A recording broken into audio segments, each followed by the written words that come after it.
Saya pastikan Ibu Bapak, kalau kita nggak salah pilih, kita itu bisa menerima manfaat yang jauh lebih banyak, jauh lebih besar daripada uang 100-200 ribu itu. Misalnya kayak gitu. Nah, karena harapannya tidak hanya milih nanti tanggal 14 Februari, tapi juga tidak salah pilih di 14 Februari.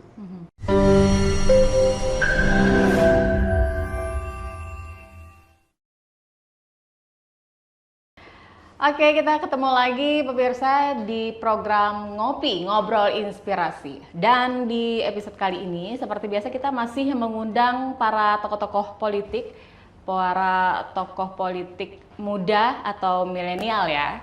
Dan saat ini yang bersama saya adalah kesehariannya sebelum memang benar-benar untuk mengabdikan dirinya sebagai calon wakil rakyat ataupun caleg gitu ya di 2024 ini kemarin mengabdi atau mungkin menjadi staf gitu ya, staf di anggota DPR RI atau di Senayan, Jakarta.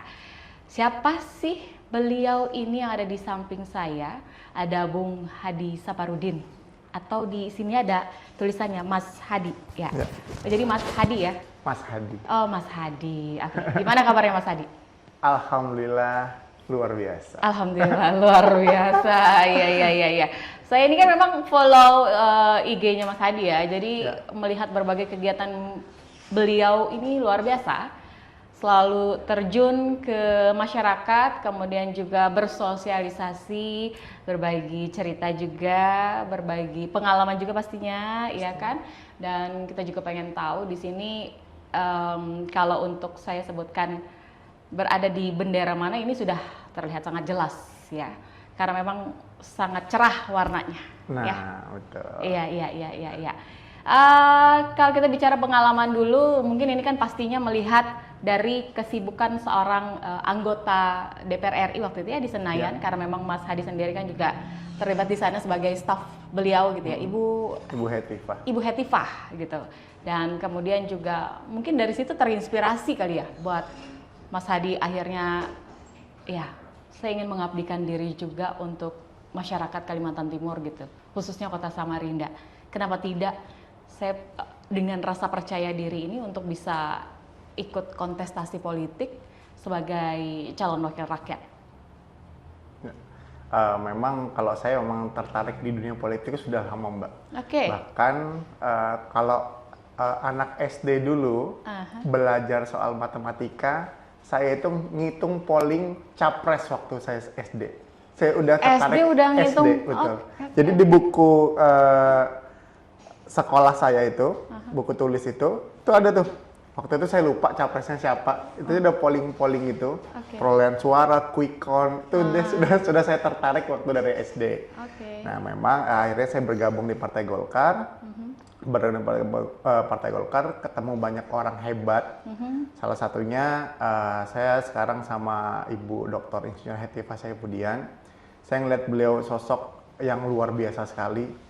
Mentor, kalau dibilang mentor utama saya dalam berpolitik. Karena memang beliau banyak hal yang sudah beliau kerjakan untuk masyarakat Kalimantan Timur. Berangkat dari situ saya rasa sepertinya saya juga bisa berbuat, karena saya asli Samarinda Ulu.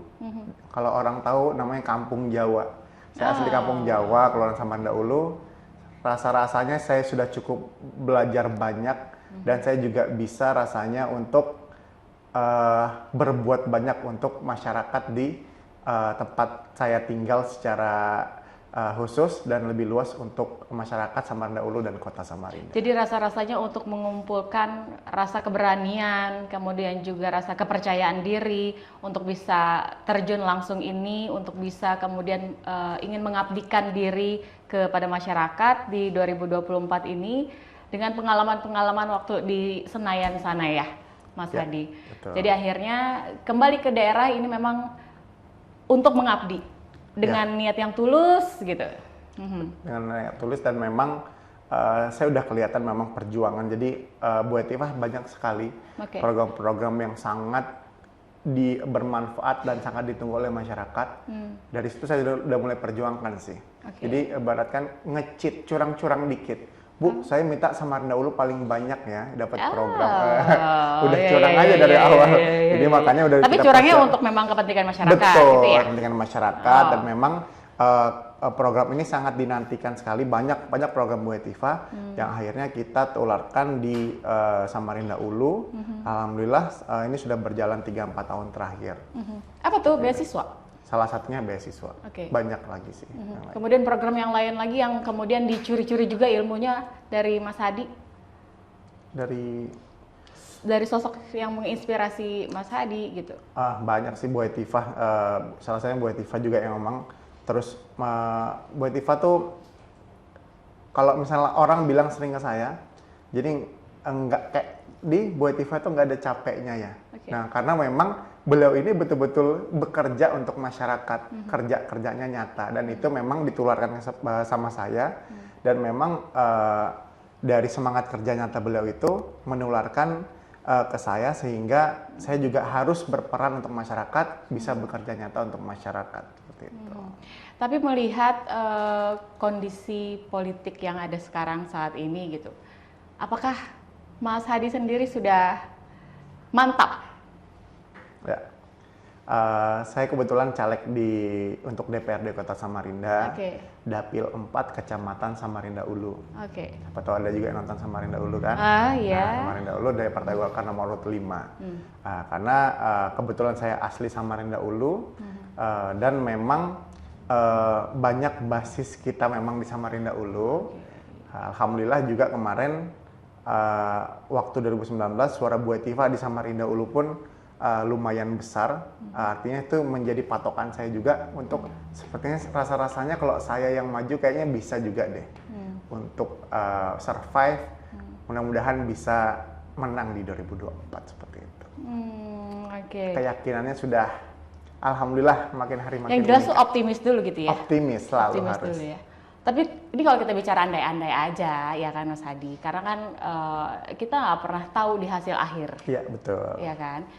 Jikalau di hasil akhir itu mungkin kemudian itu tidak sesuai dengan ekspektasi yang ada gitu. Ya.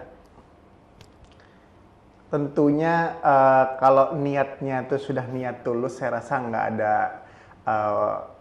kepentingan untuk memang menang. Kalau kita menang artinya kita bisa berbuat lebih banyak lagi. Oke. Tapi jangan sampai karena kita kalah, kita tidak berbuat yang sudah baik, yang sudah kita lakukan, tidak kita lanjutkan.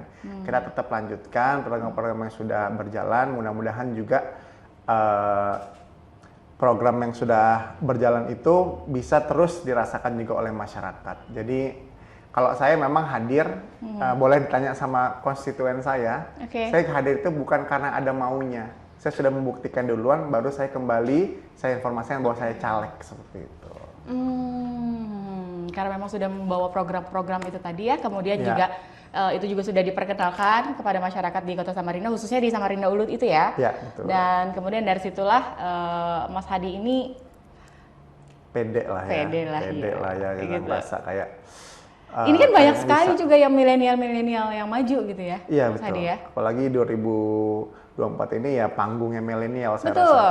Samarinda Ulu aja kalau kita lihat nggak ada tuh kalau 2019 masih ada kelihatan yang Betul, tua. Kalau di Golkar nggak ada sama sekali di tahun 2024 ini. Jadi yang Artinya warna memang kuning ini memang banyak yang milenial. banyak sekali karena memang partai kita di Partai Golkar ini sangat terbuka sekali untuk milenial, Gen Z untuk bisa belajar politik. Karena Memberikan kesempatan gitu. memberikan kesempatan. Kita dikasih ruang yang lebih di Partai Golkar untuk anak-anak muda. Di Partai Golkar saya juga alumni, namanya Golkar Institute. Di Oke. situ pendidikan politik. Jadi kalau saya ngebandingkan sama teman-teman saya di partai lain, kalau saya bilang Golkar Institute ini salah satu pendidikan politik yang terbaik dari partai-partai lain karena dia inklusif. Siapa aja boleh, nggak mesti kader Golkar. Jadi orang umum pun boleh ikut Golkar Institute kalau mau belajar tentang politik. Banyak hal. Di Golkar sangat terbuka sekali, khususnya untuk anak-anak muda seperti saya. Memberikan wadah atau juga memfasilitasi begitulah ya Ya. untuk pendidikan politik bagi mereka-mereka yang memang Betul. ingin tahu gitu seperti Ya. apa sih politik gitu. Betul. Sekejam apa sih politik gitu. Sekeras apa sih politik? Karena yang kita tahu kan begitu ya, Ya, Mas Hadi. Mudah-mudahan sih saya nggak salah, tapi rasa-rasanya juga saya nggak salah. Keras politik itu. Keras ya. Keras. Ketika tahu politik itu keras, tapi seorang Mas Hadi sendiri berani untuk menerjang kerasnya politik, Karena itu akan dihadapi nanti Mas ya Hadi. itu sudah saya hadapi. Iya. Tidak hanya saya sebagai caleg, dulu juga sudah saya hadapin saat sudah saya berpartai Golkar. Dan memang namanya passion itu susah. Saya ini berpolitik kayak Messi lagi main bola. Dia senang main bola, sekalian kerja sama saya berpolitik. Jadi saya sekalian memang minat saya di sini. Saya ngerasa memang bidang saya di sini. Saya suka sekali di bidang ini. Ya sudah, saya sekalian basah sekalian. Jadi saya sudah ngelakuin banyak Apa sih hal. suka dukanya ketika langsung terjun di politik ini kalau untuk Mas Hadi hingga akhirnya benar-benar di sana di Senayan stop ya berarti ya? Stop. Iya, karena kita fokus semua Betul. untuk Dan pemilu. kembali mengabdi untuk daerah gitu ya. Iya, kalau Gimana saya sukanya? ya saya ini satu-satunya dari staf Bu Hetifah yang nyalek. Jadi memang fokusnya agak kebagi sekarang. Jadi saya selain jadi staf ahli beliau, jadi saya juga fokus sama caleg saya. Seperti itu, Mbak. Jadi suka dukanya itu? Suka dukanya ya banyak ya. Kita namanya kader, saya pasti yakin juga kader-kader muda di partai-partai lain juga ngerasa kayak apa ini anak muda, selalu kita kesampingkan, Dikait-kaitkan gitu ya. dikait-kaitkan, anak muda nanti aja, belum waktunya. Betul. Padahal ya kita lihat kondisinya sekarang, anak-anak muda inilah yang megang peran. Alhamdulillahnya kalau misalnya di partai-partai lain masih ditemuin banyak tanda kutip orang tua yang nyalek, di Golkar ada, cuman saya yakin persentasenya lebih kecil dari Mungkin para senior lah ya, para ya, senior yang masih senior bertahan itu, gitu yang ya. masih bertahan, ya. Ya, karena memang Partai Golkar memberikan ruang besar sekali untuk anak-anak muda bisa berkiprah di politik, belajar politik, dan memang mau mengembangkan diri di partai politik bersama Partai Golkar. Seperti itu. Anggap aja segala sesuatunya itu bernilai positif gitu ya. Iya, pasti. Dan ketika kita memang berpikir bahwa itu adalah hal yang positif, hasilnya pun juga akan positif gitu ya. Betul. Tetapi kalau misalkan itu sudah negatif ataupun jelek gitu, itu juga akan memberikan dampak yang jelek juga untuk diri kita ataupun juga untuk masyarakat gitu ya Mas Hadi ya. Mudah-mudahan ini juga di segmen 1 ini bisa memberikan sedikit inspirasi atau juga motivasi. Nah, nanti kita lanjutkan lagi Mas Hadi. Ya. Sambil tarik nafas dulu supaya nggak tegang-tegang banget, relax aja, ya kan. Ini saya tahu memang para caleg ini untuk dalam waktu mungkin sekitar 27 atau Ya, 28 harian lah ya. Kampanyenya efektif hanya tinggal 20 harian lagi mungkin. 20 harian lagi. Karena ini kan memang menjadi ada masa tenangnya, jadi kita nggak boleh kampanye. Oke, ini menjadi momen yang sangat menebarkan pastinya. Betul. Iya kan? Itu ya sampai kedengeran tuh bunyi suara jantungnya. Ya nggak sih? Suara jantungnya kedengeran dak dik gitu kayaknya. Kalau itu kayaknya lebih karena ketemu sama Mbak Lis deh. Gitu ya.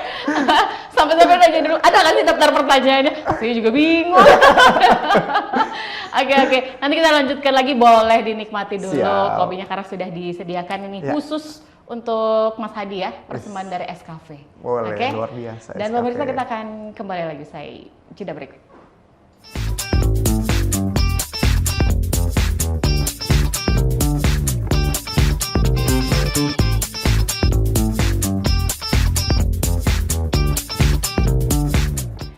Oke, kita kembali lagi Mas Hadi Siap. ngobrol-ngobrolnya. Udah diminum tadi ya? Sudah. Sudah. Baru pertama ngerasakan dan ternyata enak. Oh, Luar biasa. SKF. SKF ya bisa jadi tempat tongkrongan gitu kan buat apa? Bahaya sih kalau soal caleg. Nanti ada yang denger wartawan.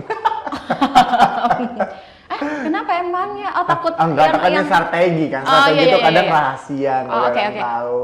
Tapi kalau untuk nongkrong sama teman-teman teman-teman nongkrong aja sih ya asik, boleh lah gitu. Iya kan. Iya. Takut-takut viral gitu ya. Ada apa tuh viral tuh? Enggak, yang viral? siapa tahu viral gitu Oh. kan. Siapa tahu viral ya di Oh. media kan. Karena kan kita nggak pernah tahu yang namanya media itu kan ada di sana, ada di sini, betul. ada di tengah gitu. Kan ya repot kalau sudah viral, Mbak. Iya, kemudian kan namanya juga cuaca ini kadang-kadang panas gitu. Kadang-kadang dia bisa dingin Betul. gitu. Kadang-kadang dia bisa lembut kan gitu. Macam-macam gitu. Macam-macam. Iya, memang ya politik itu begitu lah. Politik itu begitu. Iya, itu namanya dinamika. Iya, bukan hidup aja yang ada dinamikanya, tapi Betul. politik itu lebih ngeri lagi dinamika. Lebih ngeri lagi. Salah-salah si caleg diangkat di berita, kan gitu. Iya, kalau beritanya bagus, alhamdulillah. Betul, kalau beritanya beritanya positif ya. positif, betul. Tapi kalau sudah beritanya yang kemudian ini sedikit kurang enak gitu, wah ini yang bisa bikin pusing kayaknya. Pusing ya. Padahal pusing. kita sudah Betul. mungkin membranding diri Betul. segala, tapi mungkin ada Ada yang tidak nyaman gitu ya. akhirnya Betul. nggak. Tapi ya mudah-mudahan itu tidak terjadi di Samarinda gitu ya. Mudah-mudahan yang hal-hal yang begitu tidak terjadi di Samarinda, bisa saja di sebelah sana ya di Bukannya di Samarinda udah belum ya? Oh, saya belum lihat sih. Kirain, makanya kirain. Iya. Bahkan media lebih tahu kan. Iya. Saya media taunya hari ini saya memang lagi mau ngobrol dengan Mas Hadi aja gitu. Bisa.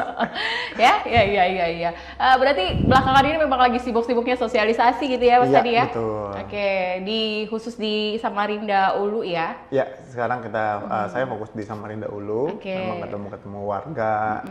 Banyak tokoh-tokoh juga kita temuin. Ya, karena juga akan mewakili daerah mereka, ya kita pamit izin bahwa ada perjuangan yang mudah-mudahan bisa direstui dan mudah-mudahan juga bisa membawa daerah kita ini, tempat kita tinggal kita ini lebih baik ke depannya. Oke. Nah, terus respon dari masyarakat di Samarinda Ulu sendiri begitu tahu Mas Hadi nyalek gitu? Kok Samarinda Ulu ini sebenarnya luas ya kan, Mbak? Tapi kalau misalnya respon pasti dari kampung saya dulu. Oke. Kampung tempat saya tinggal pasti tentunya kebanyakan sudah bukan saya yang datang, mereka yang datang menyatakan siap tenang mendukung. aja, pasti didukung. Gitu. Karena di tempat saya itu di Jalan Arjuna namanya. Nah di situ tuh sampai saat ini ada caleg tapi selama ini selalu belum berhasil. Nah ini kalau kata teman-teman saya dari ada yang belum berhasil gitu ya? Ada, misalnya dari jalan tempat tinggal kita, misal Jalan Arjuna kalau saya tinggal, nah itu ada pernah yang caleg tapi belum berhasil. Okay. Nah tapi ngelihat sosok saya seperti ini, mudah-mudahan sosok yang sudah dinantikan, yang potensial, yang mudah-mudahan bisa membawa nama baik daerah saya, kampung saya untuk bisa berkiprah di DPR sebagai anggota DPR. Ya paling tidak diperhatikan mungkin jalannya. Iya.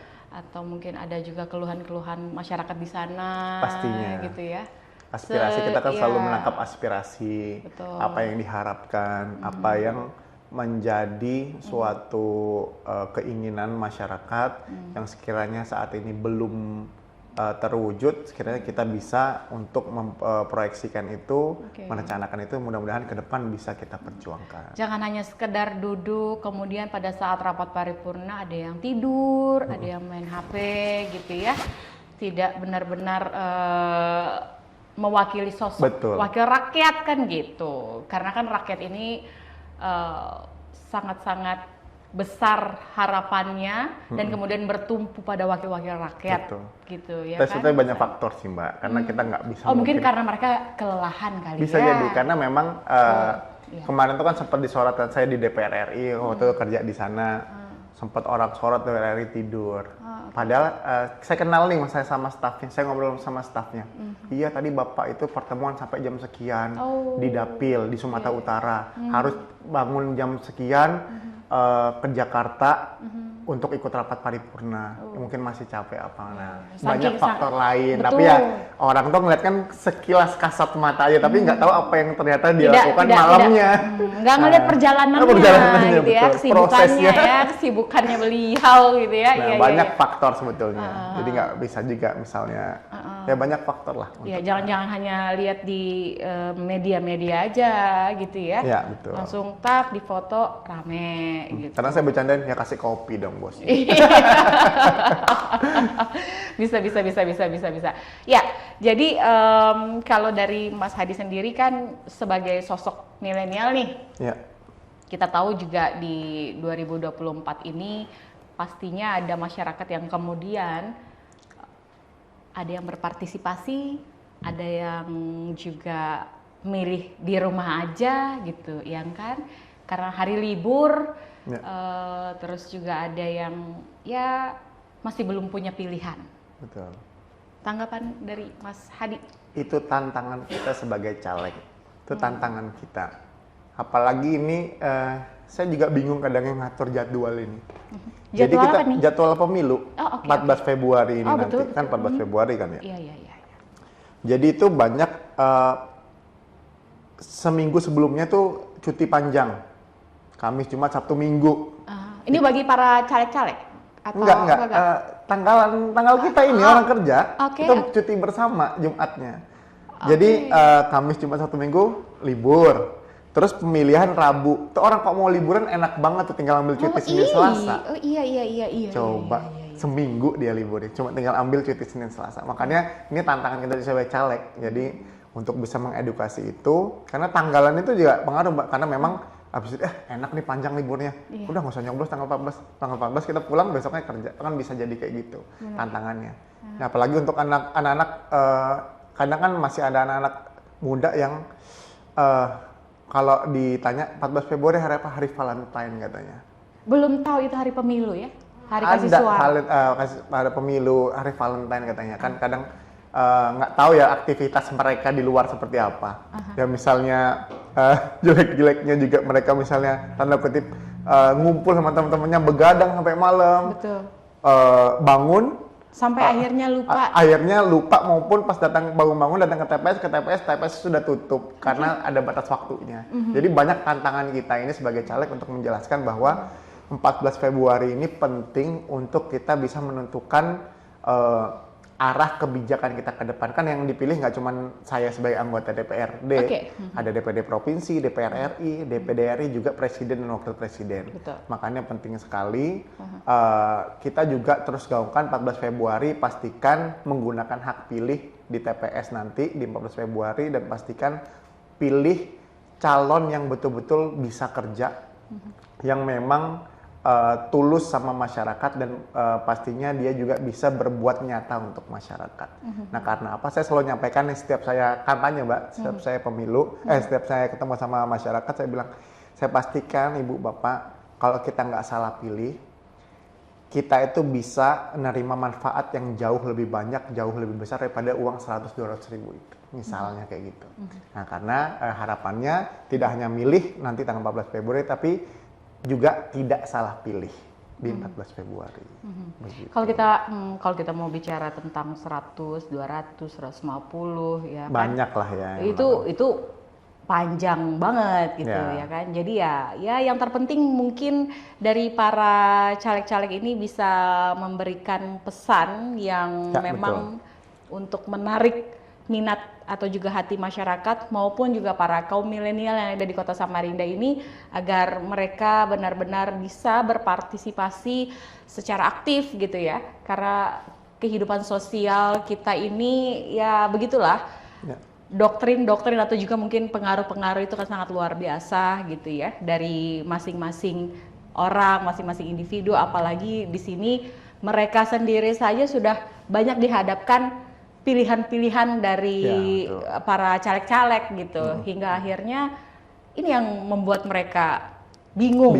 Betul. Apalagi yang dipilih kan nanti pas dia datang dipilih 5. Yang kuning apa, yang biru apa, yang hijau apa, padahal masih banyak. Makanya saya setiap juga kampanye ketemu sama masyarakat, saya jelaskan semuanya. Kuning di ini kertas suara itu ya. Ya, surat saya suara jelaskan. itu. Ini yang kuning ini untuk DPR RI, Oke. biru untuk provinsi, hijau untuk DPRD kota, abu-abu presiden, dan warna merah DPD RI. Saya jelaskan itu dulu awalnya, sebelum masuk nyoblos sayanya, itu saya biasanya jelaskan dulu, biar semua clear. Takutnya nanti mikirnya, saya mau nyoblos Mas Hadi, bukanya yang warna kuning atau warna biru, yang nggak bakal ketemu nama Hadi di sana, karena yang biru provinsi, yang kuning RI. Karena saya ini calegnya kota, adanya di warna hijau. Saking semangatnya dicari di warna kuning, warna biru kok nggak ada nama Mas Hadi? Ya nggak ada karena saya. Jadi kalau kita nanti masuk ke bilik suara, kita dikasih berapa kertas suara sih? 5 kertas suara. Oke. 5 kertas suara. Berarti di situ udah nggak ada fotonya lagi ya? Nggak ada untuk DPR RI, DPRD provinsi sama DPRD kota itu nggak ada foto. Nggak ada fotonya. Adanya jadi hanya namanya. Partainya, nomor urut calegnya sama nama caleg. Oh, oke. Jadi memang harus benar-benar diingat. Harus benar-benar ingat betul. Harus kita tanamkan betul ke pemilih untuk bisa tahu. Nanti takutnya saat dia mungkin pernah sering ketemu saya, ngelihat spanduk, lihat baliho di jalan misalnya. Oh, Mas Hadi ini yang kemarin ketemu sama saya. Nanti pas ke TPS buka kertas suara, loh kok nggak ada fotonya? Iya. Dia ingatnya selalu fotonya. Betul. Nah makanya nanti kita juga selalu edukasi bahwa nanti nggak ada fotonya di kertas suara yang ada. Makanya Ibu harus ingat, Bapak harus ingat partainya apa, nomor urutnya berapa, sama namanya siapa. Gitu. Gitu ya. Itu yang sering disampaikan kepada masyarakat ya. Betul. Bahwasanya nanti 14 Februari itu memang kita dikasih 5 surat suara yang kemudian tadi masing-masing sudah dijelaskan sama Mas Hadi. Hafal gitu nggak ya. Mbak udah? Abu-abu tadi presiden, kuning itu untuk DPR RI, Betul. biru untuk provinsi, Nah, hijau untuk kota. betul. Ya, Merah? merah untuk DPD. Oh iya betul. Ya. Luar biasa. Berarti saya tidak Salah diragukan satu ya? masyarakat yang cerdas cerdas untuk memilih. Samarinda Ulu bukan? Ya. Saya kebetulan Samarinda Ilir. Dapilnya dapil 1. Kalau gitu coblos saya aja. Oke, kita harus jeda lagi. Siap. Ya, biar tambah rileks lagi nanti di segmen-segmen terakhir. Kita cuma sampai 3 segmen kok. Berarti Siap. nanti setelah ini segmen terakhir. Oke. Tenang-tenang Mas Hadi. Aman. Masih ada jadwal ya? Nggak ada udah. Oh, udah nggak ada ya? Aman. Berarti kalau misalkan kita tambah lagi waktunya bisa ya? ada yang selanjutnya nanti kan. Oh iya, oh iya bener. Ntar aja deh kalau gitu. Nanti kita kembali lagi ya pemirsa.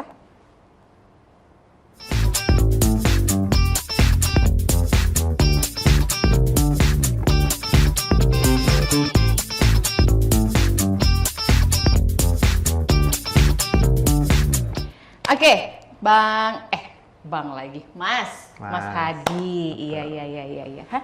Ini salah ya? Betul Mas Hadi. Enggak ya, Mas lainnya. Hadi. Ini ada Iya. logonya udah. Kita ada di segmen terakhir di sini. Gimana? Dingin nggak? Dingin? Suasananya di sini lebih dingin daripada suasana perpolitikan di Samarinda belakangan ini. Gitu. Yang lagi panas-panas. Jadi karena habis dari yang panas-panas kemudian kita ngadem-ngadem dulu. Dingin, ya. kopinya enak, dingin Kopinya, juga. betul. Alhamdulillah lebih adem lah. Lebih adem lah ya, manis pula gitu ya. Iya. Itulah kehidupan memang banyak faktor cuaca tadi. Betul, cuaca tadi itu penting ternyata dalam politik juga. Tinggal kitanya aja yang bisa beradaptasi, Ya. menyesuaikan diri. Yang penting kita tetap santun gitu ya Betul. kepada para senior yang ada di lingkungan partai politik ataupun juga yang di dunia politik lah gitu. Apalagi kan kalau misalnya cuacanya kurang bagus, anginnya kencang tuh. Oh iya. Kalau kita nggak tangguh, kuat Betul. bertahan, Betul. tumbang kita. Betul. Nah, gitu juga di politik itu sama gitu Mbak. Betul. Jangan sampai tumbang. Tumbang, Jangan sampai betul. tumbang. Karena kan kita inginnya berdirinya kokoh. Kokoh, sama seperti ideologi partai saya misalnya Golkar, tuh Mbak bisa lihat sendiri logonya pohon beringin. Pohon beringin ya terkenal kokoh, batangnya kuat, akarnya, dan memang tangguh dilihat pohon beringin. Makanya kader-kader Partai Golkar rasa-rasanya harus juga punya kekuatan dan ideologi yang seperti itu. Oke. Golongan karya yang mungkin di sini orang-orang yang masuk dalam golongan berkarya gitu ya. Betul. Punya karya-karya sendiri gitu ya di luar sana ya. Karena memang di Golkar tuh banyak kan orang-orang hebat, Mbak bisa lihat deh di pusat orang-orangnya itu yang memang orang-orang pemikir yang memang banyak sudah melakukan banyak hal untuk Indonesia. Sekelas kayak kita bilang kemarin baru bergabung mantan Gubernur Jawa Barat Pak Ridwan Kamil, orang sekelas dia, sekelas beliau aja memutuskan masuk Golkar. Artinya Partai Golkar ini memang partai yang diharapkan ke depan bisa menjadi harapan banyak orang seperti itu. Apalagi di 2024 ini memang kita lihat karyanya sangat luar biasa ya, gitu. Iya, sangat besar. Sangat besar. Sangat besar. Dan memang di Kaltim sendiri, Partai Golkar alhamdulillah selalu konsisten menjadi pemenang. Oke. Mudah-mudahan itu selalu menjadi visi yang berkelanjutan ya. Ya, amin. Iya. Di segmen terakhir ini saya nggak mau menyimpang sana kemari juga ya kan karya-karya itu, karena kita kan tahu lah ya karya yang positif maksudnya. Betul, gitu. pasti. Iya. Jangan berpikir yang negatif gitu. Oke. Mas Hadi, kalau misalnya nanti 2024 ini terpilih gitu, ya kan, syukuran jangan lupa ya. Pasti. Iya. Berarti MC-nya harus Mbak Lis. Oh iya dong. Boleh, Terus. nanti dicatat ya, tolong. 1, 2, 3, 4 Om Sukri ya kan. Ke kameramennya harus yang ini juga atau gimana? Kayaknya memang perlu podcastnya diundang kayaknya. Oh gitu. Iya. Boleh. Jadi kita podcastnya nanti di Berkelanjutan lah ya. Iya. Jadi before afternya. Betul. Iya kan ini Luar before biasa. nih, ini before. Boleh. Karena di sini wadah gitu ya Iya. kan. Wadah.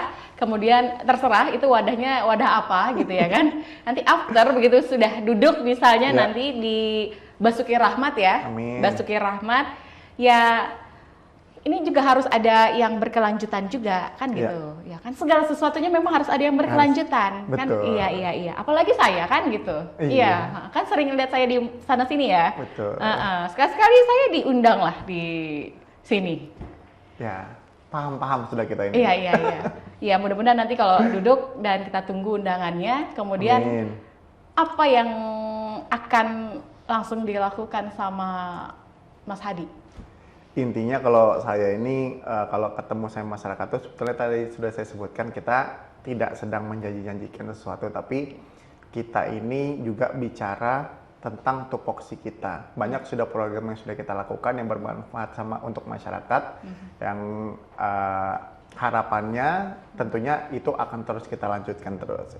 Selalu kita lanjutkan untuk tidak hanya tahun ini tapi untuk 5 tahun ke depan. Jadi itu. Nanti di Dewan Samarinda pun nantinya pasti kalau misalnya alhamdulillah dikasih amanah, terpilih dan memang dapat posisi di sana, dalam artian itu tentunya kan lebih banyak lagi program yang kemana sudah berjalan kita lanjutkan, dan ditambah dengan program baru yang tentunya nanti sangat diharapkan yang sesuai dengan kebutuhan masyarakat. Berarti kan programnya kalau tadi udah dengar cerita dari Mas Hadi kan lebih ke kayak pendidikan ya? Pendidikan, betul. Berarti di Dewan itu fokusnya kalau pendidikan adalah di Komisi 4. Memang mengejar Komisi 4? Belum tentu sih. Belum tahu. tentu. Nanti, itu bisa aja nanti berubah haluan ya? Bisa. Jadi tergantung sih, memang program kan udah jalan artinya. Kalau bisa kita kembangkan di program di bidang-bidang lain, kenapa enggak? Kenapa harus di situ terus? Sedangkan kita bisa kembangkan di program bidang-bidang lain. Iya. Komisi 3 kayaknya paling enak tuh. Itu biar partai yang menentukan. Karena biasanya anggota-anggota dewan tuh lebih banyak mengincarnya di Komisi 3 katanya gitu. Bisa jadi. Ya. Ini katanya.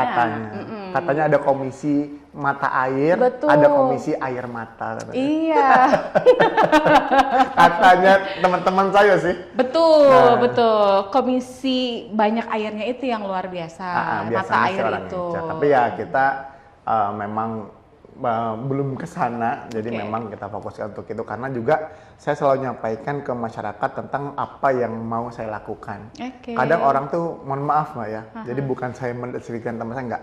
Jadi memang banyak yang berjanji-janji hal, tapi kalau kita kan tahu fungsi anggota dewan tuh apa sih? Dia ini lebih banyak seolah-olah dia menjanjikan program-program itu yang sebetulnya lebih ke eksekutif. Artinya kepala daerah yang menjalankan, yang mengeluarkan kebijakan. Kita nggak punya kewenangan untuk itu. Jadi banyak hal juga yang orang tuh harus tahu tentang fungsi DPR ini. Apalagi kita sebagai caleg. Kita menjanjikan sesuatu padahal itu bukan porsi kita. Nah banyak yang seperti itu. Makanya saya jangan sampai salah persepsi. Salah persepsi. Jadi caleg ya harus paham dulu itu.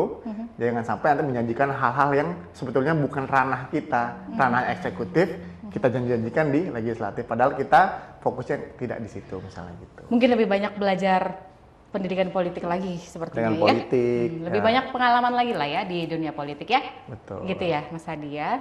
Jangan sampai salah gitu, jangan sampai salah di mata masyarakat ya. Oke, terakhir Mas Hadi, harapannya untuk masyarakat Kota Samarinda menjelang Pemilu 2024 tanggal 14 Februari 2024 ini jangan hanya taunya itu adalah hari kasih sayang, tetapi mereka nggak tahu kalau itu adalah hari kasih suara gitu.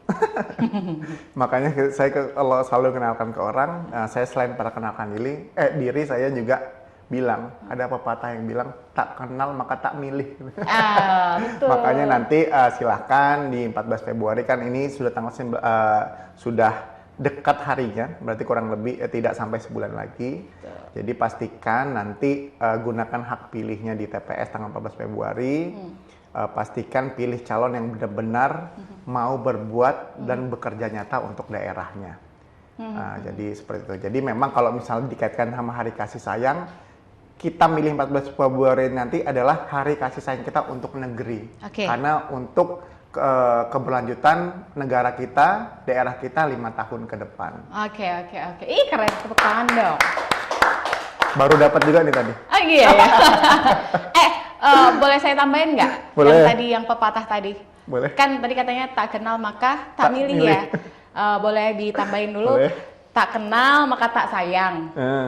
Tak sayang maka tak milih. Betul. Gitu kan? Tak milih nanti tidak jadi kan gitu.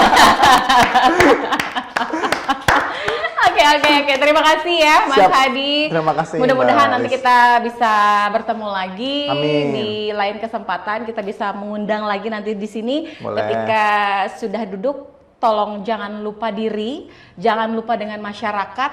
Pasti. Tetap harus mengabdi untuk mereka dengan hati yang tulus dan ikhlas. Karena penilaian dari masyarakat terhadap wakil-wakil rakyat itu adalah bagaimana mereka bisa memperjuangkan aspirasi rakyat. Ya. Iya. Oke. Terima kasih Mas Hadi, sehat selalu. Sehat selalu juga untuk Mbak Lis dan teman-teman podcast semuanya. Oke, dan saya Lis Indarti pamit undur diri. Sampai jumpa.